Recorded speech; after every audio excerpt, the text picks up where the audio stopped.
Well, the government is to provide more money to protect mosques, faith schools and community centres. An additional £29.4 million is being made available this year, on top of the £70 million that has already been designated for the protection of Jewish community sites. It's part of a strategy to clamp down on hate crime, which has spiked during Israel's war against Hamas. Joining me here now, as you can see, Security Minister Tom Tugendhat. Very good morning to you. Good morning. Thanks for joining us.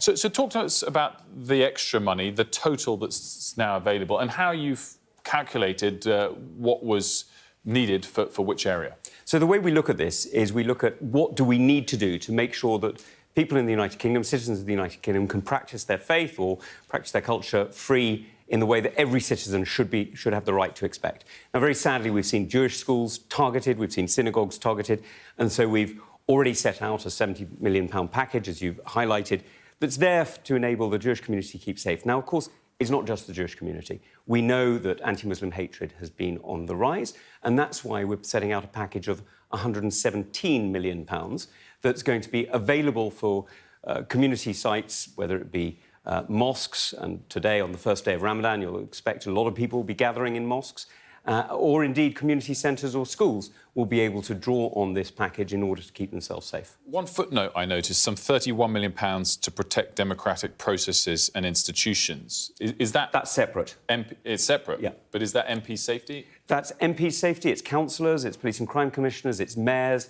And what that's actually about is about making sure that those who we vote for, and our electoral process relies on people wanting to put themselves forward, offering ideas, offering a challenge to whoever's the incumbent administration, whether it's against, the Labour administration in London or the SNP administration in Scotland or indeed the Conservative government in the United Kingdom. We rely on people putting themselves forward, and it's about making sure that people who do put themselves forward are able to champion the ideas that they were elected on without the fear that they will be intimidated into silence. So we're obviously all focused on what the government's updated definition of extremism is going to be, and expecting to hear more of that this week. It's interesting, today, three former Home Secretaries, Priti Patel, Sajid Javid and Amber Rudd, Conservative Home Secretaries, have been amongst many signatories on urging the government not to politicise the topic of extremism.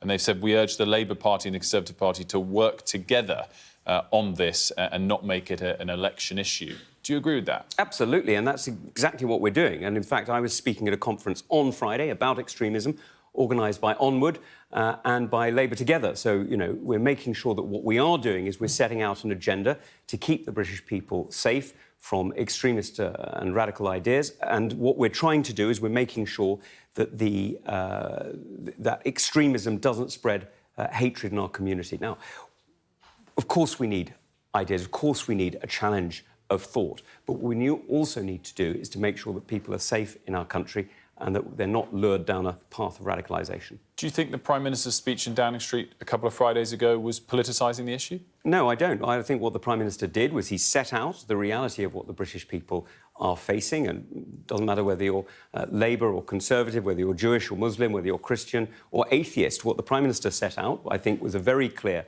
message of British values and indeed set out the agenda of what we're going to do to deal with it. And that's why what Michael Gove is beginning to work on is so important. And what we're already doing is also important. So if you're supporting extremist ideas through our university system, for example, and you're here on a visa, then you don't have an automatic right to stay here. And we've already exercised the authority to remove visas from some people who have whose presence has not been conducive to the public good. From spending at home to spending for the situation abroad, you wrote an article with Anne-Marie Trevelyan last week calling for more defence spending. How dangerous is it to the UK if we don't see that? Well, look, Jeremy set out a very strong budget last week about growth, and he's absolutely right. We've got to boost growth, and we've also got to make sure that the economic prosperity of this country is underpinned by security. So it's absolutely clear we must increase defence spending. Now, I'm delighted that the Prime Minister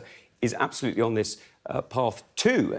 This is exactly the Prime Minister's agenda, and he's already committed to 2.5%, and that's what we're talking about. Well, you spoke in this LinkedIn op-ed about 2.5% and beyond, which is not government policy. You went beyond that. But more than that, you specifically credited Ben Wallace and Boris Johnson for the boost even to get to 2.5%, not the then Chancellor of the day, Rishi Sunak.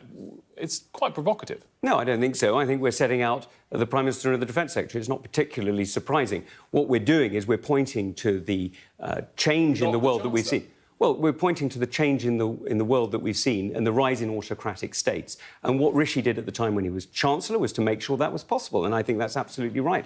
The Prime Minister has realised early on... Do you revise the wording then? Should it said Boris Johnson, Ben Wallace and Rishi Sunak? Because it reads as if you're saying Rishi Sunak was dragged kicking and screaming to boost something they didn't want to boost. I'm afraid I don't think that's how it reads at all. I think we'd have a different editor in this case. So you agree that all three deserve equal credit? Of course. Of course. What we've done is we've taken defence spending up, and that's incredibly important. What we've done is we've recognised the challenges that we're facing. You know, we've seen the challenges of Iran's ambitions in the Middle East. We've seen the way that it's weaponised terror across the Middle East and, sadly, occasionally in other places too. We've seen the threat that Russia poses to Ukraine, and we've set out that this rise in autocratic states is why we need to increase defence spending, and defence spending has to increase. And the Prime Minister is absolutely right about that.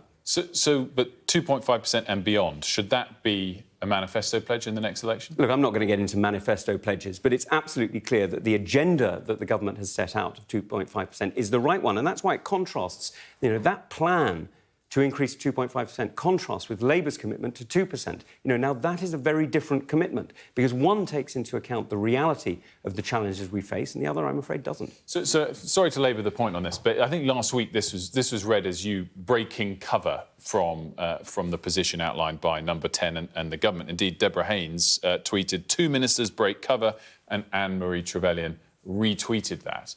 Your tone today is mentioning the Prime Minister much more in support of his policy. Can you just conclude for us, is 2.5% enough, or do you stick by the 2.5% and beyond that you wrote about last week? Look at the world that we're seeing today. Look at the rise in autocracies. Look at the challenges that we're facing. Is 2.5% enough? What we've got to do is we've got to achieve the 2.5% as soon as possible. That's exactly what we must do. We must see that increase in defence, and that's exactly why we need to have the boosting growth that Jeremy set out and why we need the economic prosperity that is underpinned by security. Now, we need to make sure we get there. That's the first thing to achieve. This Prime Minister has set out that agenda, and we need to deliver it. Would you like to see him to do more? Well, I want to achieve 2.5% now, as soon as possible. That is exactly what we need to achieve.